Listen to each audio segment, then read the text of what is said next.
Assalamualaikum warahmatullahi wabarakatuh. Halo semuanya, perkenalkan nama saya Airen Kamari Anastasia dengan NIM 01021382530175. Jadi di video kali ini saya akan menjelaskan mengenai materi pengantar ekonomi makro, yaitu tentang teori neoklasik. Yuk ikutin! Mungkin kalau kita dengar kata neoklasik terdengar agak sulit ya, padahal teori klasik itu cukup dekat dengan kehidupan kita sehari-hari, terutama mengenai cara bagaimana ekonomi tumbuh melalui teknologi, investasi, dan tenaga kerja. Teori neoklasik merupakan pengembangan dari teori ekonomi klasik, yang dimana teori ini berpendapat bahwa pasar dapat bekerja secara efisien jika tidak terlalu banyak campur tangan pemerintah. Jadi, mekanisme pasar seperti permintaan dan penawaran dianggap mampu untuk mengatasi perekonomian secara alami.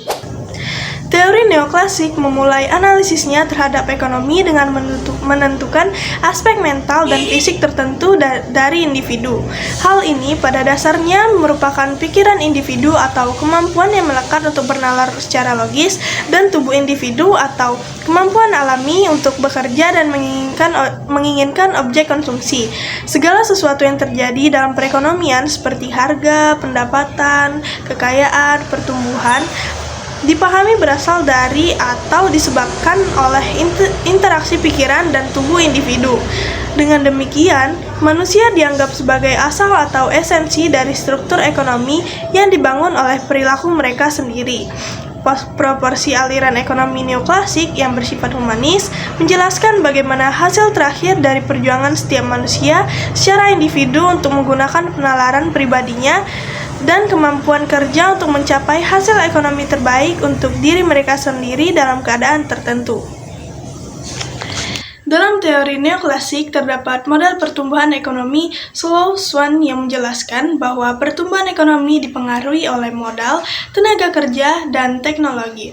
Rumus sederhananya yaitu Y sama dengan F buka kurung K kali L kali T tutup kurung, yaitu yang dimana keterangannya Y adalah hasil produksi atau pendapatan nasional, K itu sama dengan modal, L sama dengan tenaga kerja, dan T sama dengan teknologi.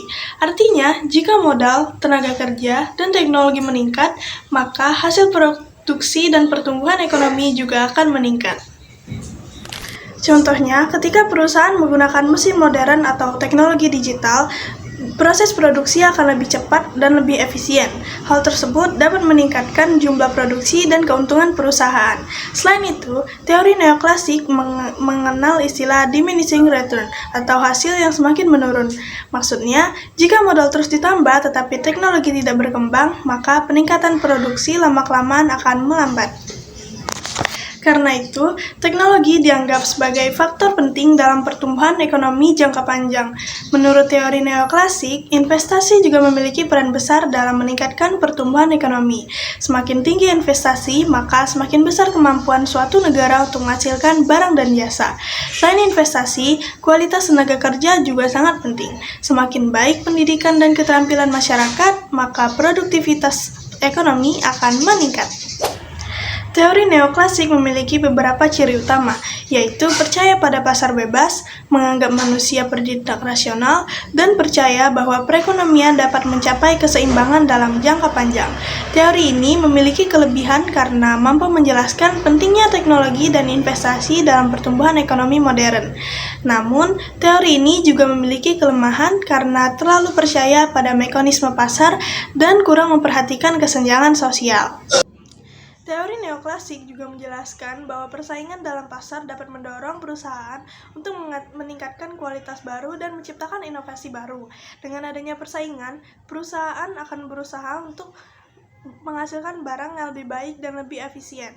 Berdasarkan jurnal yang saya gunakan, teori neoklasik menjelaskan bahwa pertumbuhan ekonomi dipengaruhi oleh akumulasi modal, pertumbuhan penduduk, dan kemajuan teknologi.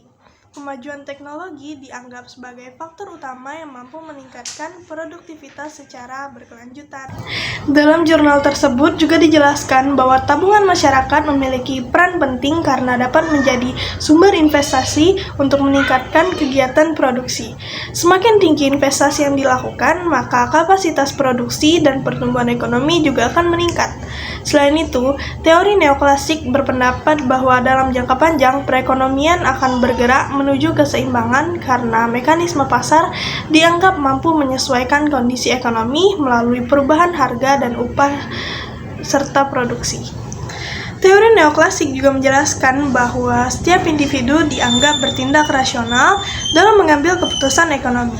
Artinya, masyarakat akan memilih tindakan yang paling menguntungkan bagi dirinya, baik sebagai konsumen maupun sebagai produsen.